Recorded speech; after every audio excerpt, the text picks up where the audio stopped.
안녕하세요. DJ 로아입니다. 오늘의 사연 시작해 보겠습니다.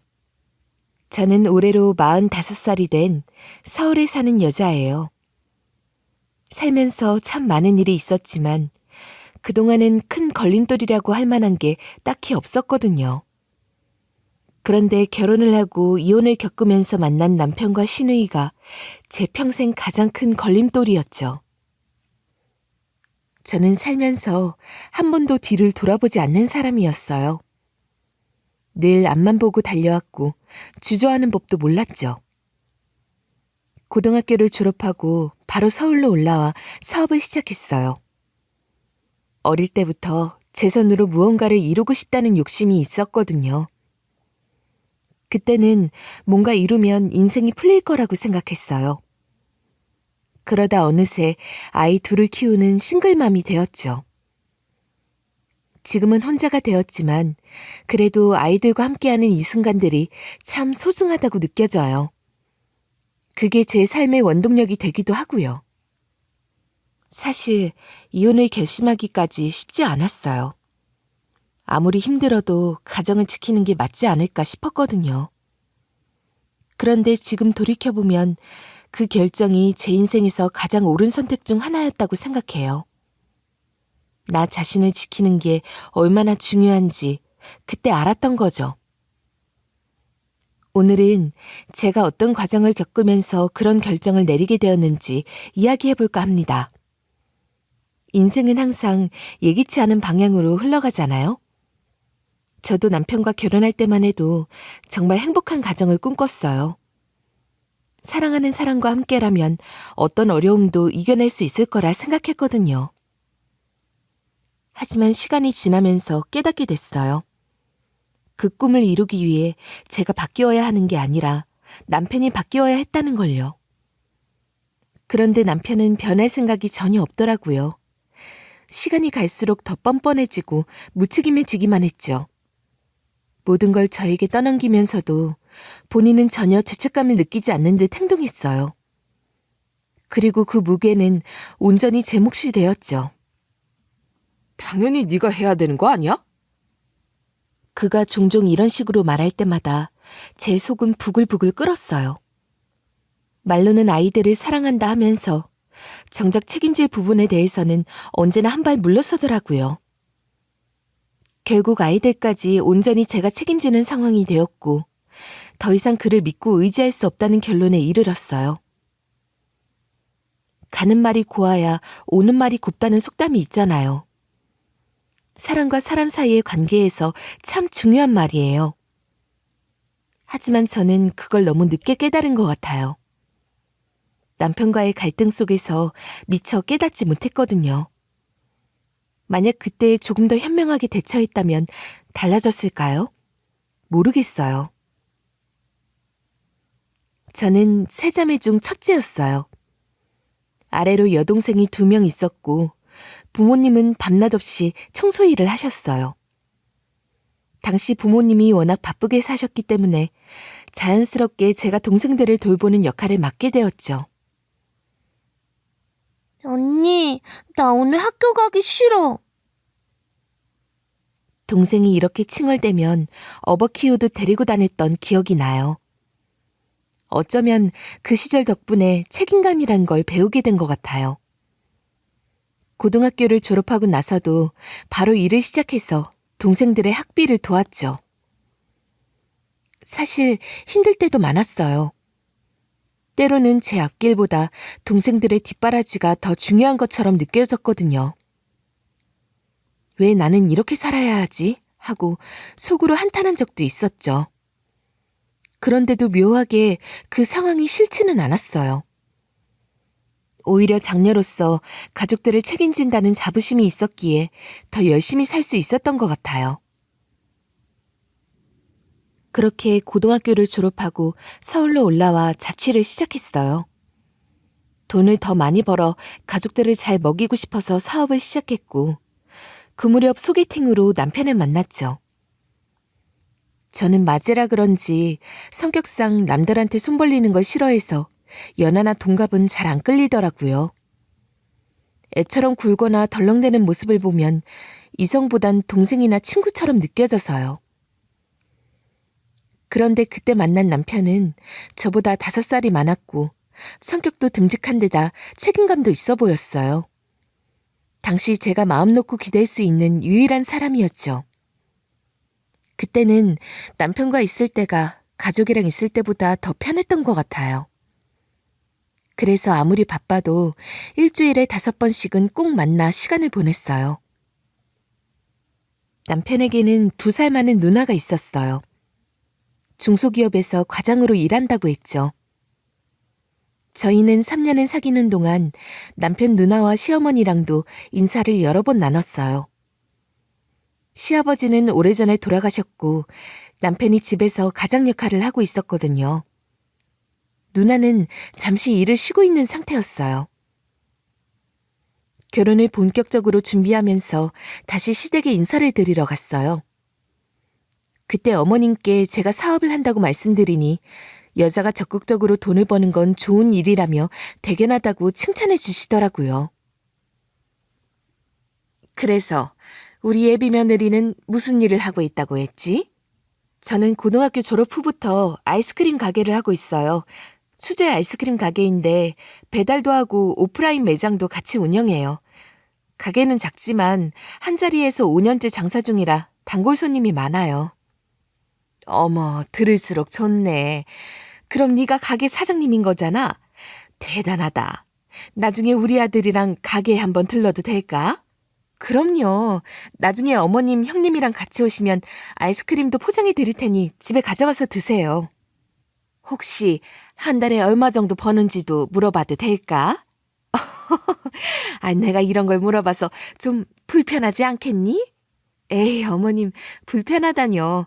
결혼할 사이인데 그 정도는 당연히 여쭤보실 수 있죠. 한 달 순이익이 400만 원에서 500만 원 정도 돼요. 그때 제 말을 듣고 시어머니 표정이 눈에 띄게 달라지는 걸 느꼈어요. 뭐? 여자가 혼자 장사해서 매출이 그렇게 많이 나온다고? 너 정말 장사에 소질이 있구나. 우리 아들이 어떻게 이런 여자를 데려오니? 아이고, 장하구나, 우리 아들. 내가 사업하는 며느리를 봤다니 복이 터졌네, 복이 터졌어. 그렇죠. 우리 미정이가 생활력이 얼마나 강한데요. 엄만 내가 아무 여자나 데려올 남자처럼 보여요? 어머님과 남편이 무척 좋아했어요. 덕분에 저도 열심히 산 보람이 느껴져서 기분이 좋더라고요. 며느라, 내가 정말 부탁 하나만 할게. 나중에 무슨 일이 있어도 일을 그만두지 말아줘. 내 작은 부탁이니까 꼭 들어주면 좋겠어. 시어머니가 몇 번이고 아이를 낳더라도 일을 그만두지 말라고 하셨어요. 저는 어차피 일을 그만둘 생각이 없었지만 어머님이 자꾸 같은 말을 반복하시는 게 좀 유별나다 싶었죠. 형님이 일을 쉬고 있어서 더 집착하시는 걸 수도 있겠다고 생각하며 넘겼어요. 신우이도 저한테 언니 같은 사람이 내 롤모델이라며 칭찬을 아끼지 않았기에 시댁에선 별일 없을 거라고 믿었어요. 그렇게 저희는 3년을 사귀고 결혼 준비를 시작했습니다. 결혼할 때 저희 부모님이 몰래 3천만 원을 결혼자금으로 준비해 주셔서 정말 감사했어요. 저는 7천만 원, 남편은 4천만 원을 모아두었고요. 여기에 대출을 얹어서 서울 신축 아파트에서 둘만의 결혼 생활을 시작했죠. 문제는 남편이 벌어오는 돈이 기대보다 훨씬 적다는 거였어요. 남편이 중소기업에 다니니까 큰 기대는 안 했지만 제가 운영하는 젤라또 가게 수익보다 못하더라고요. 둘이 사는 동안은 괜찮았지만 아이들이 연달아 태어나니까 둘의 수입만으로는 내 식구가 먹고 살기 버거워졌어요. 설상가상으로 남편이 회사에서 잘리면서 생활은 더 힘들어졌죠. 그때부터 시어머니가 사사건건 트집을 잡으면서 제 탓을 하기 시작했어요. 너는 남편 뒷바라지를 얼마나 대충 했으면 하늘 같은 남편이 직장에서 잘리겠니? 어머님, 저도 가게 운영하느라 바쁜데 남편 직장에서 잘린 게 어떻게 제 탓이 돼요? 옛날에는 남편이 잘리면 아내들이 얼굴도 못 들고 다녔어. 내가 사업하는 며느리를 괜히 받아들였나 봐. 결국 우리 아들만 고생하게 됐네. 어머님, 예전엔 사업하는 며느리 받아서 복 받았다고 하시지 않으셨어요? 그런데 지금 와서 이렇게 말씀하시면 너무하시잖아요. 사업도 잘해야 복이 되는 거지. 네 일만 챙기고 남편을 소홀히 하면 무슨 소용이 있겠니? 남편 일까지 신경 써야 제대로 하는 거 아니야? 그때 느꼈죠. 화장실 들어갈 때랑 나올 때 다르다는 말이 정말 맞다는 걸요. 하지만 저는 가게 수익으로 내 식구를 먹여 살리고 있었고 남편 월급도 제 수익에 못 미쳤으니 어머님 말은 납득이 안 됐어요. 문제는 남편이죠. 이직 준비를 제대로 하지 않고 자존심만 상해선 전 회사 욕이나 하고 이력서는 넣지도 않고 술만 마시고 다녔어요. 그걸 보는데 답답해서 하루는 남편한테 물었죠. 당신 이대로 놀기만 할 거야? 기다려주는 것도 한두 달이지. 이렇게 계속 쉬면 애들은 어떡해? 그런데 남편은 미안해하기는커녕 갑자기 화를 내더라고요. 가장이 이렇게 힘든데 위로는커녕 면박부터 주고 있네? 이게 할 소리냐? 내가 언제 면박만 줬다고 그래. 회사 잘린 날엔 괜찮을 거라고, 이직 준비하면 잘 될 거라고 했잖아. 그런데 당신은 며칠만 쉬겠다더니 술만 마시고 돈 펑펑 쓰잖아. 내가 답답하지 안 답답하겠어? 가장이 좀 힘들어서 술 좀 마신 게 큰 잘못이야? 내가 지금까지 논 줄 알아? 왜 그렇게 이기적이냐 넌? 내가 이기적이라고? 자기가 더 이기적인 거 아니야? 애들이 아빠 언제 회사 가냐고 묻는 거 알아? 부끄럽지도 않아? 내 월급으로 내 식구 먹여 살리는 것도 힘든데 집에서 애들도 보지 않고 술만 마시고 다니니 말도 못하겠어. 평생 일하다가 조금 쉬겠다는데 이럴 거면 내가 어떻게 같이 살겠냐? 오늘부턴 각방 써야겠어. 그렇게 말하고 남편은 거실로 나가버렸어요. 서러운 건 저였는데 정말 어이가 없더라고요. 남편은 여전히 이직 준비는 하지 않고 친구들이랑 술 마시고 놀러 다니기 바빴어요. 그러던 중 제 가게 근처에 비슷한 가게들이 생기면서 매출이 떨어지기 시작했고 결국 가게 문을 닫을 수밖에 없었죠. 가게 문을 닫은 지 하루 만에 시어머니가 갑자기 신혼집에 찾아오셨어요. 무슨 말씀을 하시려나 했더니 지금까지 하던 사업 몽땅 접고 집도 팔아서 합가하자고 하시는 거예요.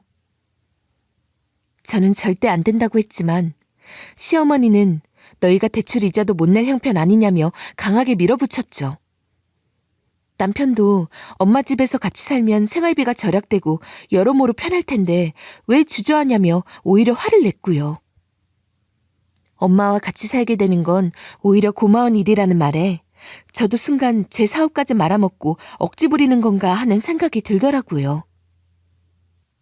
학과 외에는 방법이 없나 싶어 고민하다가 결국 동생들에게 연락해 속마음을 털어놨어요. 둘째는 강하게 반대했어요. 주변에 합가한 친구들 보면 분가를 못하고 시댁에 묶여 살더라며 절대 합가하지 말라고 몇 번이고 말했죠. 막내도 아무리 힘들어도 합가는 아닌 것 같다며 다시 생각해보라고 걱정했어요. 지금은 그 길밖에 없어 보여도 쉽게 선택할 일은 아닌 것 같다고 하더라고요. 둘째는 합가할 생각 말고 차라리 돈을 더 벌어 대출을 갚아라고 했어요. 하지만 사업을 다시 시작한다는 건 막막하기만 했죠. 남편은 끊임없이 합가하자고 제안했고 결국 저희는 부동산에 집을 내놓기까지 했어요. 그날 시어머니가 또 찾아오셔서 툴툴거리며 말씀하셨어요. 그러게 대학이라도 졸업해두지 그랬니? 네 동생들은 다 대학 나왔는데 넌 작년 노릇한다고 고등학교만 겨우 나왔잖아. 그 말을 듣고는 집 내놓은 걸 취소하고 싶은 마음이 굴뚝 같았어요. 만약 합가하면 이런 소리를 몇십 번, 아니 몇백 번 듣고 살아야 할 거라 생각하니 스트레스가 밀려왔죠. 며칠 뒤 초인종이 울려서 부동산인 줄 알았는데 동생들이 찾아온 거예요. 양손에 무언가 바리바리 싸들고 와서 언니 냉장고부터 채워줄게라며 반찬거리를 사왔죠. 그런데 동생들은 반찬거리만 가져온 게 아니었어요. 팔을 걷어붙이며 이제 우리가 언니를 도와줄 차례라며 새 사업을 시작하자고 나선 거예요. 그동안 언니한테 도움만 받았으니 이제는 우리가 도울 차례라고 했죠. 그렇게 세 자매가 머리를 맞대고 사업 계획을 짜기 시작했어요. 동생들이 준비한 아이디어를 들으니 저를 위해 얼마나 고민했는지 느껴졌고 너무 고마웠어요. 특히 둘째는 시댁이 제주도라서 천혜향을 키우는 집안인데 제 일을 도우려고 시댁에 내려가 과일 유통 일을 배워왔더라고요. 둘째가 워낙 싹싹해서 시댁에서 큰 도움을 받았고 앞으로도 신선한 천혜향을 보내주시기로 했어요. 알고 보니 둘째가 저희 사정을 시댁에 전부 말씀드렸고 시댁에서는 둘째를 좋게 보셔서 흔쾌히 도와주시기로 하신 거였어요. 저는 원래 젤라또 아이스크림 가게를 운영했었기에 아이스크림 만드는 노하우가 있었죠. 그래서 막내랑 저는 아예 과일 아이스크림 가게를 차리기로 했어요. 어떤 유통망을 사용할지 고민할 필요도 없었죠. 저는 원래 알던 사장님들과 더 좋은 조건으로 계약했고 막내는 SNS를 잘 활용해 유행하는 맛과 데코레이션을 연구하며 큰 도움이 됐어요. 그런데 남편은 지금 아이스크림 가게 잘 되는 것도 아니면서 여자들이 가게 차린다고 난리냐며 비아냥거렸죠. 심지어 가게 차릴 돈으로 삼겹살집이나 차려달라고 하길래 그건 네가 대출받아서 알아서 해라라며 단호하게 끊어버렸어요. 남편은 끝까지 가게가 잘 될 리 없다며 혀를 끌끌 찼고 시어머니도 남편에게 소식을 들었는지 매번 그 돈으로 그냥 합가하라며 연락을 해댔죠. 지쳐서 전화를 받지 않으니 나중에는 자연스럽게 연락도 끊겼어요. 그러다 여름이 오면서 SNS에 저희 빙수가 대박이 났어요. 손님들이 막내가 꾸민 데코레이션이 예쁘다며 SNS에 올리면 좋겠다고 해서 막내가 운영을 시작했죠. 저는 새 메뉴를 무료 시식 이벤트로 홍보하며 손님들에게 수요 조사를 했고요. 설문조사를 바탕으로 재구성한 아이스크림은 손님들 취향에 딱 맞아 인기가 많아졌어요. 그렇게 가게가 번창해 1호점, 2호점까지 열었고 이전에 혼자 운영하던 젤라또 가게 때보다 훨씬 큰 수익을 올리게 되었죠. 사업이 잘 되면서 대출금도 차츰 줄기 시작했어요. 돈이 줄어드는 게 신나서 잠도 줄여가며 가게에 매달렸죠. 항상 마이너스만 찍혀있던 통장에 플러스가 되는 걸 보는 건 정말 짜릿한 경험이었죠. 수익이 생길 때마다 새 물건을 사기보단 대출금을 갚는 데 집중했어요. 식비도 아끼느라 최대한 집에서 직접 요리해 먹었고 배달 음식은 엄격히 금지했죠. 옷이나 가방 같은 것도 10년 전에 산 걸 그대로 입고 다녔어요. 한 번은 아이가 제 낡고 오래된 가방이 보기 안쓰러웠는지 어버이날 선물로 용돈을 모아 새 가방을 사왔더라고요. 그걸 보고 눈물이 왈칵 쏟아졌어요. 아무튼 저는 먹는 거 입는 거 아껴가면서 죽어라 돈을 모았어요. 그래도 아이들 교육만큼은 사교육 없이 제가 직접 가르쳤죠. 학교에서 뒤처진다는 소리만은 듣지 않게 하려고요. 덕분에 초등학교 때 반에서 1등을 하던 아이들이 중고등학교에 가서도 전교 1등을 해오는 걸 보며 참 고맙고 뿌듯했어요. 그 와중에 남편은 여전히 이직은커녕 술 마시고 놀기 바빴는데 제가 사업을 성공시키자 그제야 집안일을 조금씩 돕기 시작하더군요. 그래도 대부분의 집안일은 제가 다 했지만요. 결국 제가 집안의 가장이 된 셈이었죠. 그런데도 시어머니는 끊임없이 제게 불만을 품으셨어요. 사업을 성공해 돈을 벌고 있는데 대체 뭐가 문제인지 여쭤봤더니 시어머니는 남편이 가장 노릇을 못하는 게 영 마음에 들지 않으셨던 거예요. 시아버지가 일찍 돌아가셔서 집에 혼자 계시는 것보다는 친구분들을 만나시는 걸 좋아하셨죠. 문제는 친구들을 만나면 다들 아들이나 손주 자랑을 하며 기쁨을 나누는데 정작 시어머니는 아들을 자랑할 거리가 없었던 겁니다. 대기업에 다니거나 회사 대표로 있는 친구들 아들 얘기를 들으면서 남편이 그런 자리에 있지 않은 게 내심 부끄러우셨나 봐요. 그러다 한 번은 시어머니가 저희 가게 이야기를 친구분들에게 하셨던 것 같아요. 그런데 시어머니 친구분이 저희 아이스크림 가게에 오셨던 모양이에요. 친구분이 너희 며느리 가게에 가봤는데 정말 크고 손님도 많더라. 아들이랑 같이 하는 거야? 라고 물으셨대요. 시어머니는 아들이 욕보일까봐 우리 아들이 다른 사업을 준비 중이라고 급하게 둘러대셨다고 하더라고요. 그 이야기를 들으며 시어머니가 제게 오셔서 부끄러워 죽겠다. 이게 다 네 탓이다라며 화를 내셨을 땐 정말 어이가 없었어요. 제가 뭘 잘못했는지 몰라 눈만 동그랗게 뜨고 바라보니 시어머니가 더 화가 나셨는지 소리를 지르시더군요. 너는 며느리가 돼서 시애미가 화를 내는데 위로는커녕 눈을 동그랗게 뜨고 쳐다보기만 하니? 어머님, 제가 어떻게 해드리면 좋을까요? 어머님이 아이를 낳아도 돈을 벌었으면 좋겠다고 하셔서 어떻게든 사업을 성공시킨 건데 아범이 일도 안 하고 노는 건 제가 어찌할 수 없는 문제잖아요. 그러자 시어머니는 내 아들을 어떻게 그렇게 욕보일 수 있느냐며 역정을 내셨어요. 우리 아들이 언제 일도 안 하고 펑펑 놀겠다고 했니? 너 우리 아들이랑 진지하게 대화는 해본 거야? 네가 너만 잘 되고 싶어서 그러는 것 같아. 제가 언제 저만 잘 되고 싶어 했나요? 제가 버는 돈은 전부 대출금 갚는 데 쓰고 있고 우리 네 식구 생활비와 애들 교육비로 다 나가는데요. 사치도 안 하고 심지어 아범 용돈도 제가 주고 있어요. 제가 더 뭘 어떻게 해야 할지 모르겠어요. 그랬더니 시어머니는 또 소리를 치셨어요. 사내 대장부는 원래 집안의 가장이 되고 싶어 하는 법이야. 네가 자꾸 이직하라고 닥달하니까 애가 힘들어하는 거 아니야. 네가 벌어둔 돈으로 가게 하나 차려주면 우리 아들도 제대로 일하려고 하지 않겠니?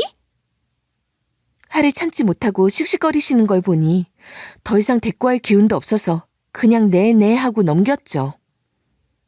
그런데 남편이 또 시어머니와 대화를 나눈 건지 밤늦게 들어와서는 갑자기 저한테 난리를 치기 시작하더군요. 당신 오늘 엄마한테 왜 그렇게 버릇없게 굴었어?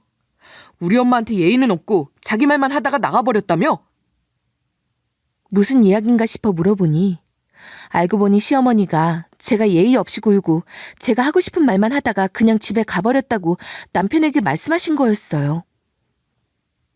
그래? 내 생각엔 어머님께서 나한테 더 예의를 지키지 않으셨던 것 같은데. 이거 봐. 당신은 지금도 당신이 잘못했다고 생각하지 않잖아. 그냥 잘못했습니다. 이 말 한마디 하는 게 그렇게 어려워? 어머님이 뭐라고 하셨는지 알아? 나한테 당신 사업 차려달라고 하시더라. 당신이 어머님한테 그렇게 말했어? 내가 당신한테 돈 벌고 싶으면 이직하라고 말했잖아. 전에 일했던 경력 살려서 준비만 잘하면 다시 취직할 수 있을 거라고. 그런데 당신은 매번 회사 따위 다시 가고 싶지 않다고 고집 부리더니 왜 이제 와서 이래? 아들이 엄마한테 어리광도 못 부려? 나도 사내 대장부인데 아내 치맛자락에 기대서 사는 게 마음 편하지는 않잖아. 그래서 돈 잘 버는 당신이 조금만 도와주면 나도 일어설 수 있을 것 같아서 부탁한 건데 당신한테 그게 그렇게 어려운 일이야? 당연히 어렵지. 내가 혼자 벌어 내 식구 책임지고 있는 것도 고마워해야 하는 거 아니야? 솔직히 당신 용돈까지 주고 있는데 이게 말이 된다고 생각해? 양심은 있어? 그렇게 쏘아붙이자 남편은 뭐라고 더 주절거리더니 결국 하고 싶은 말은 사업 시작할 초기 지원금만 있으면 된다는 거였어요. 그걸 못 해주겠으면 그냥 조용히 하라고 하더라고요. 남편이나 시어머니나 하고 싶은 말이 똑같길래 그건 절대 못 해준다고 못 박으니 남편은 입을 다물었죠. 사실 남편에게 사업 비용을 대주지 않은 건 괘씸해서라기보다는 그를 믿지 못했기 때문이에요. 저희 동생들은 늘 성실했고 저와 손발이 잘 맞았거든요. 동생들은 대학 졸업 후 일을 시작하면서 죽기보다 노는 걸 싫어했어요. 가끔 좀 쉬어도 되지 않냐고 물어봐도 쉬면 불안해서 못 견딘다며 일하는 게 천성이라고 했죠. 반면 남편은 조금만 시간이 나도 어떻게 놀지를 궁리했고 휴가도 한 번에 2주씩 내는 태평한 성격이었어요. 여유롭다고 볼 수도 있지만 저는 해야 할 일이 산더미인데 그렇게 놀 생각을 한다는 게 이해가 안 갔어요. 저는 할 일이 남아있는 채로 놀면 마음이 불안했거든요. 그런데 남편은 그런 저를 보고 미련하다고 비웃곤 했죠. 만약 동생들이 저한테 사업 자금을 빌려달라고 했다면 고민하다가 빌려줬을지도 몰라요. 그들은 늘 결과로 보여줬으니까요. 하지만 남편은 제가 10만 원을 주면 15만 원을 쓰는 사람이었고 권고사직으로 회사를 떠난 적도 있어서 믿음이 없었어요. 만약 남편에게 돈을 주면 그건 사실상 버리는 돈이 될 게 뻔했죠. 그래서 남편은 회사에 종속돼 성실하게 월급을 받는 게 가장 합리적이라 생각했어요. 게다가 남편은 늘 누구 밑에서 일하고 싶다고 말했지만 진정한 리더는 그런 말을 하지 않아요. 리더는 말보다 행동으로 보여주며 조용히 자기 일을 해내는 사람이라 생각했죠. 그런데 남편은 제가 사업 자금을 안 주겠다고 하자 저를 찌찌하고 쪼잔한 사람이라고 몇 번이고 비난했어요. 그리고 아예 집안일에도 손을 놓더라고요. 마치 집안일은 자기가 신경 쓸 게 아니라는 듯 행동했죠. 남편은 매일 아침 늦잠을 자고 오후 1~2시가 되어서야 일어났어요. 냉장고에서 반찬을 꺼내 밥을 먹고는 친구들이나 지인들을 만나러 나가 술을 마시고 밤늦게야 집에 돌아왔죠. 그렇게 생활하니 아이들도 남편과 대화하는 걸 꺼려했어요. 가끔 아이들에게 아빠에 대해 어떻게 생각하냐고 물어보면 별로 대화를 안 해봐서 잘 모르겠다는 충격적인 대답이 돌아왔죠. 저는 이 상황이 너무 심각하다고 느꼈어요. 아이들이 이제 초등학생인데 아빠와 대화한 기억이 거의 없다뇨. 참고로 제 아이들은 부침성이 좋아 이웃 아주머니나 할머니들과도 스스럼 없이 대화하는 편이에요. 제가 음식을 만들면 혼자 사는 할머니께 나눠드리자고 먼저 제안할 정도로 사려 깊고 정이 많은 아이들이에요. 그런 아이들이 정작 친아빠에게는 무관심하고 아무런 애정도 느끼지 않는 건 남편의 무책임 때문이라고 생각했죠. 그래서 하루는 남편에게 일주일에 한 번이라도 아이들과 나들이를 가자고 권했어요. 남편 혼자는 절대 안 갈 것 같아서 제가 함께 가자고 했죠. 아이들을 위해 하루 정도는 가게 문을 닫을 생각이었어요. 그런데 남편은 제 말을 듣자마자 말도 안 되는 소리 하지 말라며 화를 냈어요. 당신 가게는 어떻게 할 건데? 하루 수입이 장난도 아니잖아. 가게 문 닫으면 내 용돈은 어떻게 하라고? 당장 돈 벌러 나가라니까? 무슨 나들이야 지금? 저는 어이가 없어서 지금 중요한 건 그게 아니라 당신과 아이들의 유대감이라고 했죠. 그런데 남편은 이해할 수 없다는 표정으로 저를 쳐다보더군요. 그게 그렇게 중요해? 저는 할 말을 잃었어요. 자기 아이들이 아빠의 존재를 의심하고 두려워하는데 정작 본인은 용돈 걱정만 하고 있으니 말이에요. 하지만 그때의 저는 끝까지 가정을 지키고 싶었어요. 어떤 상황이 와도 이 가정을 포기하지 않겠다는 생각이었죠. 결국 제가 부탁해서 하루 가게 문을 닫고 아이들과 놀이동산에 가기로 했어요. 남편은 궁시렁대면서도 그날 하루만큼은 좋은 아빠가 되려고 나름 노력하는 듯 보였죠. 제가 이른 아침부터 도시락도 싸고 분위기 좋게 만들려고 애썼거든요. 하지만 시작만 좋았지. 놀이동산에 도착한 지 2시간도 채 되지 않아 남편이 신경질을 부리며 집으로 돌아가 버렸어요. 오랜만에 아이들과 시간을 보내니 아이들 다루는 법을 전혀 모르는 게 티가 나더군요. 게다가 아이들조차 남편을 무서워했어요. 결국 저 혼자 아이들과 셋이서 놀다가 집에 돌아왔어요. 그래도 아이들은 행복한 하루였다며 웃었으니 다행이라고 생각했지만 그날 밤 남편이 술을 마시고 새벽에 들어오는 걸 보고 저 사람이 정말 남편이고 아빠라는 존재가 맞는 건지 의심하게 됐죠. 제 눈에는 그저 같이 사는 사람일 뿐 그 이상도 그 이하도 아니었어요. 그렇게 저는 혼자 벌고 혼자 집안일하고 아이들까지 돌보며 8년 동안 거의 5억에 달하는 대출금을 전부 갚을 수 있었어요. 대출금을 갚은 날 눈물이 왈칵 쏟아졌죠. 수고해준 동생들에게는 선물로 가방과 옷을 사주었어요. 물론 그걸로 다 갚을 수 없다는 걸 알기에 앞으로도 종종 고마움을 표현할 계획이었고요. 동생들은 저를 꼭 안아주며 언니 너무 고생 많았어 라고 말해줬어요. 그때만큼은 세상을 다 가진 기분이었죠. 이제는 천천히 남은 인생을 꾸려가도 되겠다는 마음이 들었어요. 무엇보다 힘들 때 도와준 건 다름 아닌 동생들이었기에 저는 동생들에게 진 빚이 많다고 생각했어요. 그래서 동생들에게 이 빚은 나중에 꼭 갚을게 라고 했더니 동생들은 오히려 고개를 저으며 우린 언니한테 받았던 걸 갚은 것 뿐이야. 고맙긴 우리가 더 고마워 라고 하더라고요. 아이들이 어떻게 이렇게 잘 자랐나 싶어 뭉클했죠. 예전엔 마냥 어리다고만 생각했는데 이제 보니 하나도 어리지 않더라고요. 그렇게 대출금을 모두 갚고 아이들과 남편과 함께 간단한 파티를 열었어요. 그리고 앞으로 적금 계획을 짜려던 순간 남편이 갑자기 실실 웃으며 말하더군요. 여보, 우리 적금 계획은 몇 년만 미루자. 응? 그게 무슨 소리야?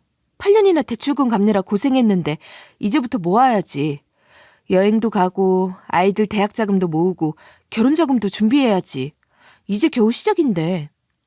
에이, 너무 조급하게 생각하지 마. 그게 아직 1억 남았거든. 뭐? 1억이라니. 그 큰 돈을 왜 빌렸는데? 우리 누나가 너무 힘들어하길래 좀 도와줬지. 당신도 장녀잖아. 우리 누나 생각하면 안쓰럽지 않아? 당신한테 1억은 푼돈이잖아. 금방 다시 모을 수 있을 텐데 그냥 도와주자. 그렇게 실실 웃는 남편을 보며 정말 그대로 한 대 치고 싶은 충동을 느꼈어요. 신우이는 남편보다 3살, 저보다 8살이 많았고 결혼 후 아이가 하나 있었지만 얼마 전에 이혼당했죠. 신우이의 남편은 대기업에 다니는 잘 나가는 사람이었는데 신우이가 집안일도 안 하고 일만 하면 잘려서 도저히 같이 살 수 없겠다며 이혼을 요구했다고 하더군요. 남편도 노는 걸 좋아해서 제가 대출금 갚는 동안 신우이는 전업주부로 지내며 집안일이 적성에 맞는다는 말을 자주 했었죠. 사실 그 얘기를 듣고 저는 진이 다 빠졌어요. 평생 열심히 일해온 저로서는 도저히 상대하고 싶지 않은 유형의 인간이었거든요. 남편과 지내며 그런 사람들을 너무 잘 알게 되었으니까요. 일거리를 줘도 대충 하고 자기 요구만 앞세우는 사람들. 저는 그런 사람들을 혐오했어요. 예전에 신우이가 저희 과일 아이스크림 사업에 참여하고 싶다고 했을 때 가족끼리 함께 일하면 좋겠다고 생각해 기회를 줬었죠.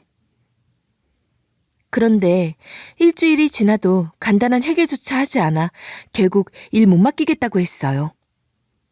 저희 가게는 일 처리가 빠르지 않으면 아무것도 안 되기 때문에 신우이 같은 사람은 절대 뽑을 수 없었죠. 그렇게 일 못 맡기겠다고 하니 신우이가 오히려 그게 그렇게 어려운 일이냐며 화를 내더군요. 결국 저희는 크게 싸우고 그 뒤로 연락도 끊었어요. 그런데 남편이 신우이에게 1억 원을 빌려줬다는 말에 저는 그날 바로 신우이에게 연락을 했지만 받지 않았어요.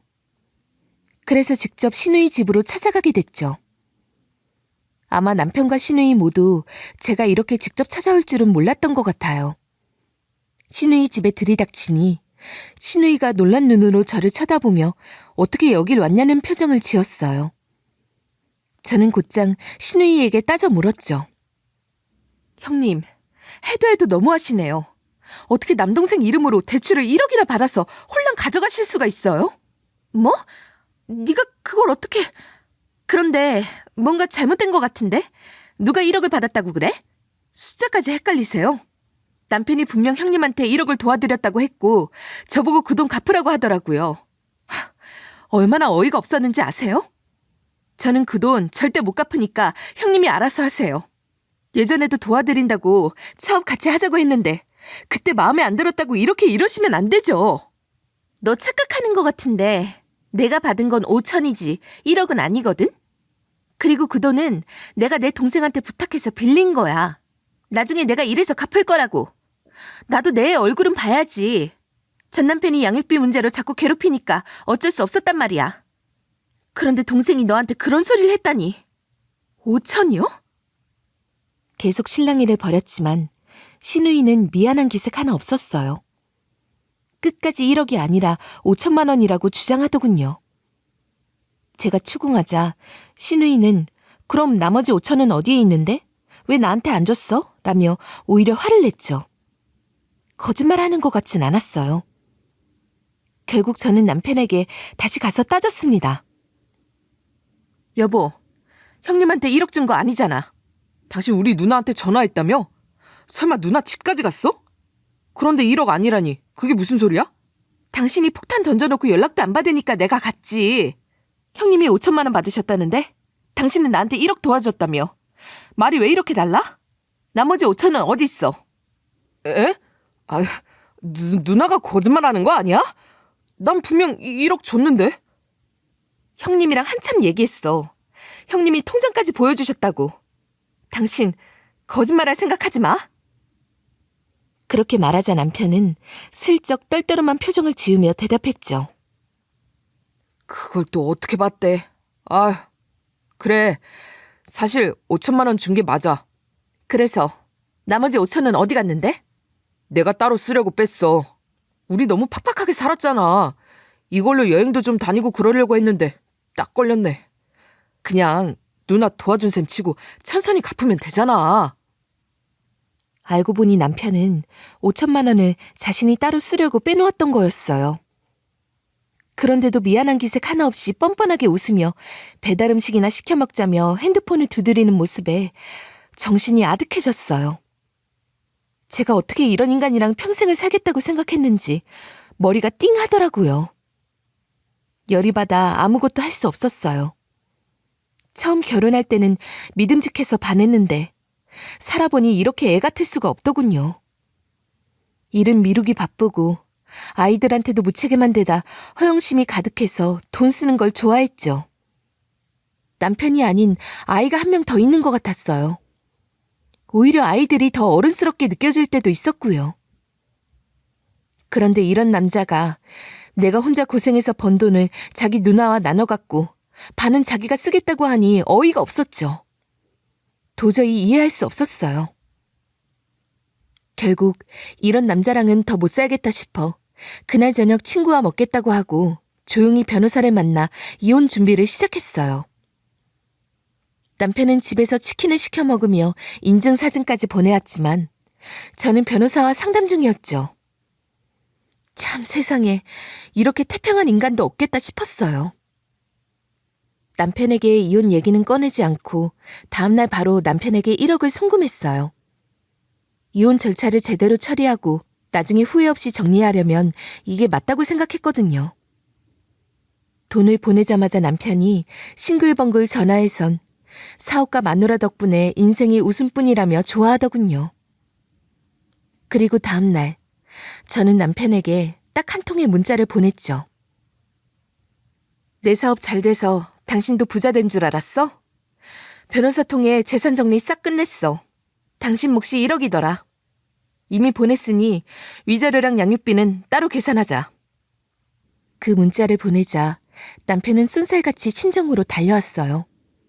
제가 어디 있는지 알려주지 않았는데도 갈 곳이 거기밖에 없다고 생각한 모양이죠. 친정에 도착한 남편은 무릎부터 꿇더니 저를 보자마자 싹싹 빌었어요. 지금까지 뻔뻔하던 모습은 온데간데 없이 모든 게 내 잘못이라며 죽을 죄를 지은 사람처럼 사죄했죠. 하지만 저에게는 이미 남편과 결혼 생활을 이어갈 마음이 없었어요. 몇 번이고 마지막 기회를 달라고 빌었지만 그의 얼굴조차 보기 싫었죠. 사업가 마누라 만나서 웃음만 넘쳤다며. 난 당신 때문에 대출금 갚느라 결혼 생활 내내 울고 싶었던 날들 뿐이었어.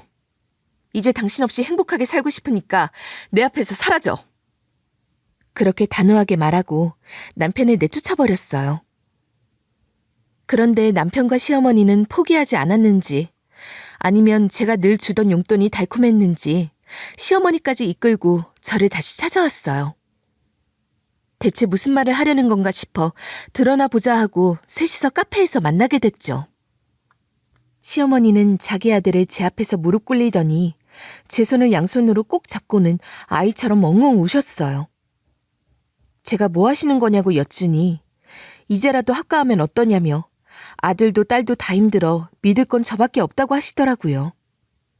미안하다고 하셔도 모자랄 판에 또 합가 이야기를 꺼내시는 걸 보니 정말 질려버리겠더군요. 그래서 계속 합가 이야기 하실 거면 그만 일어나세요 라고 했더니 시어머니는 아들을 이혼남으로 만들 수 없다며 곡소리까지 내셨어요. 그 모습에 지긋지긋해진 저는 자리에서 그대로 일어나며 한마디 던졌죠. 합가의 며느리 원하시면 새로 재혼하시면 되겠네요. 그 후 남편에게 전화가 계속 왔지만 저는 차단해버렸어요. 끝까지 구질구질하다는 생각이 들었거든요. 결국 이혼 소송을 통해 남편은 저에게 위자료 2천만 원과 아이들 양육비를 지급하게 됐어요. 특히 둘째가 중학생이라 앞으로 계속 양육비를 보내야 했죠. 지금까지 단 한 번도 아빠 노릇을 하지 않았던 사람이니 이제라도 아빠 역할을 시작하는 셈입니다. 물론 아이들은 그 인간 얼굴조차 보고 싶지 않다고 하더군요. 더 웃긴 건 신우이가 남편에게서 받아간 5천만 원을 끝까지 돌려주지 않았다는 사실이에요. 남편이 소송을 걸겠다고 했지만 결국 그 돈을 돌려받지 못했죠. 남편은 있는 돈 없는 돈 다 끌어모아 사업을 시작해보려 했지만 모조리 망했고 빚만 더 늘어났다고 들었어요. 그토록 노래를 부르던 삼겹살집을 시작했지만 장사에는 관심 없고 술만 퍼마시며 사장님 흉내나 내다 결국 망했다고 하더군요. 하긴 그렇게 노는 걸 좋아하던 사람이 사업에 뛰어든다는 것부터 말이 안 된다고 생각했죠. 제가 아이스크림 가게를 할 때도 틈만 나면 자기도 사업할 수 있게 조금만 도와달라고 했었거든요. 역시 재벌은 남 못 준다고 하더니 기대를 저버리지 않네요. 이번 일을 겪고 나서 깨달았어요. 열심히 하면 결국 빛을 본다는 걸요. 사람들의 성공 스토리에서 결과만 보지 말고 그 사람이 어떻게 해냈는지를 보라는 말이 있잖아요. 진짜 최선을 다한 사람들의 손은 늘 상처투성이더라고요. 지금 생각해보니 전 남편과 신우이의 손은 참 깨끗하고 예뻤던 기억이 납니다. 그에 비해 저와 동생들 손은 트고 거칠지 않은 곳이 없었죠. 옛 어른들 말 틀린 거 하나 없더라고요. 그 후 저는 서울에 사는 막내 근처로 이사했고 제주도에 있는 둘째를 보러 오가며 지내고 있어요. 올해 저희 첫째는 고등학교에 들어가 훌륭한 성적으로 학교를 다니고 있고 둘째는 엄마처럼 사업가가 되고 싶다며 열심히 공부하고 있습니다. 이제 대출금을 다 갚고 나니 참 많은 생각이 들더라고요. 그동안 혼자 애쓰고 버텨왔던 모든 순간들이 주마등처럼 스쳐 지나가면서 한편으로는 내 자신이 대견하기도 하고 또 한편으로는 외롭기도 했어요. 하지만 분명한 건 그 누구도 아닌 제가 제 인생을 선택하고 만들어 나가고 있다는 점이었죠. 이혼을 결심하고 나서 저는 새롭게 다짐했어요. 더 이상 누군가에게 기대거나 기대받으려 하지 않겠다고요. 나를 위해, 내 아이들을 위해 하루하루를 충실히 살아가는 것. 그것만이 진정한 행복을 가져다 준다는 걸 이제는 알 것 같아요. 그동안 남편에게 의지하려고 했던 제 자신을 떠올리면 한심하기도 하지만 덕분에 제 진정한 능력을 발견하게 된 것 같아요. 그리고 무엇보다 제 곁에는 늘 든든한 두 동생이 있고 아이들이 있다는 게 얼마나 큰 위로와 힘이 되는지 몰라요. 이젠 정말 제 자신을 위해 살기로 했어요. 아이들과 행복하게 또 제 자신을 더 아껴주며 살아가려고요. 매일매일 소소한 행복을 찾고 감사하는 마음으로 지내다 보면 더 큰 행복도 찾아오겠죠. 그리고 언젠가 제 아이들도 자신들의 인생에서 중요한 선택을 해야 할 때가 오면 그 순간에 두려워하지 않고 당당하게 나아갈 수 있도록 힘이 되어주고 싶어요. 앞으로도 분명 쉽지 않은 일이 많겠지만 그 모든 것을 다 겪어내고 결국은 웃으며 버틸 수 있을 거라 믿어요. 지난 시간 동안 얻은 깨달음과 다짐을 잊지 않고 더 나은 내일을 위해 나아가는 제가 될 거예요. 지금까지 제 이야기를 들어주셔서 감사합니다. 청취자분들 모두 건강하시고 오늘 하루 행복하시길 진심으로 바랍니다. 감사합니다.